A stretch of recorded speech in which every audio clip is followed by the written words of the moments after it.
Part 3 of Third World War, ground combat. Here we've got 3 stacks of East Germans that are attacking this American air cavalry, armored cavalry regiment across the border. The basic way that the combat works is you add up the total attack factors, which in this case is going to be 10, 20, 30, 40, 50, 60, 64 to 5.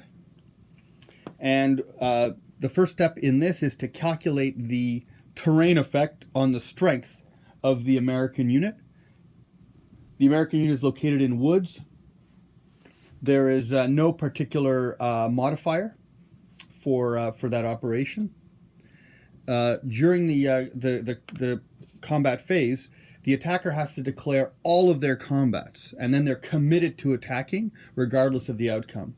So, for example, this unit could bring in an A10 and try to affect the outcome.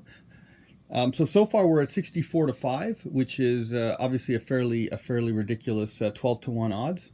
If the Soviets manage to deploy a Sukhoi 25 Frogfoot, it's got a 3 modifier there to the odds ratio, so it would go from 12 to 1 to 13 to 1, 14 to 1 to 15 to 1 odds, which is fairly significant. And the next important modifier after terrain is proficiency, which is the last number that a unit has. The first number is attack value. The middle number is its defense value. So you'll see that Soviet units are configured for the attack, not the defense, where most Western forces are configured for defense, mostly local killing zone type of defense. And so we've done that ratio, but now we want to look at the last number, which is the proficiency. The proficiency indicates how well the soldiers are trained, and the higher level of proficiency, not only does the unit perform better, but it's also fairly strong. The authors and the designers of this game chose to use proficiency as a measure of how long the unit will survive. A unit can take battering until it matches its proficiency, and then it's dead. In other words, the Americans can absorb 7 disruptions before they die because they've got a proficiency of 7.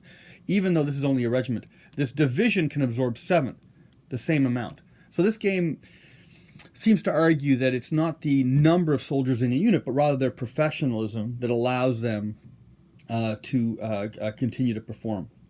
So the way to calculate the effect of the proficiency, we would consult the proficiency modifiers. And here you've got East Germans with a 7 value, and you've got the Americans with a 7 value. And so there's no change.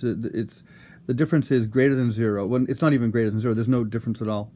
For every disruption unit suffers, its proficiency goes down by 1. So you have to make sure that you know how damaged the unit is at that point. So here there's no change in the 15 to 1 odds ratio. So this is the combat results table. What we would do is we'd locate the 15 to 1 odds column. In this case, we're basically off the deep end at a 10 to 1 ratio. We can't exceed 15 to 1. So we go to the highest possible table, and that's a 10 to 1 odds.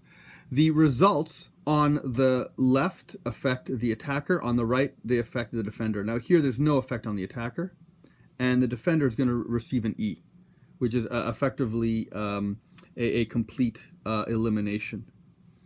An R indicates that the defender must retreat.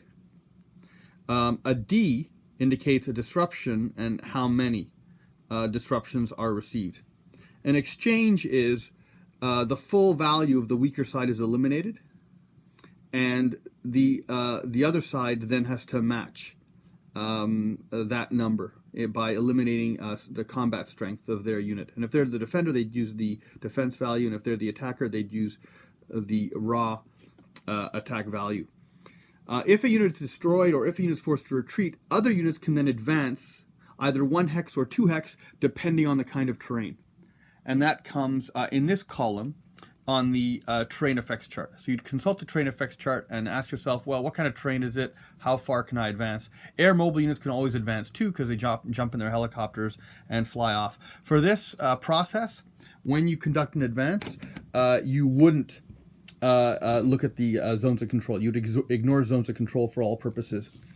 Now, if the American unit had somehow been affected by a disruption, we would place a disruption marker underneath it. So that would be an indicator of 2 disruptions. This could be an indicator of 4 disruptions. We'd put this under the unit, and that unit would then have 4 disruptions. The Soviets during the game and the Westerners during the game have an opportunity to reduce the disruptions in the regrouping phase. NATO's actually got more opportunities. You simply have to take the unit out of the zone of control, put it into the rear area, and then at the end of the turn, one of the disruptions disappears. So it's an important function to rotate your units through the rear in order to remove the disruptions. Now, in this particular case, the American unit has been destroyed. The East Germans can then advance, and in woods-type terrain, they can only advance 1 hex. So they can move into the hex that was vacated, and then they can advance 1 hex more, which is what they do here. So I'm going to put 1 unit here and 1 unit there, and you can see the Soviets are pushing past Kassel into West Germany.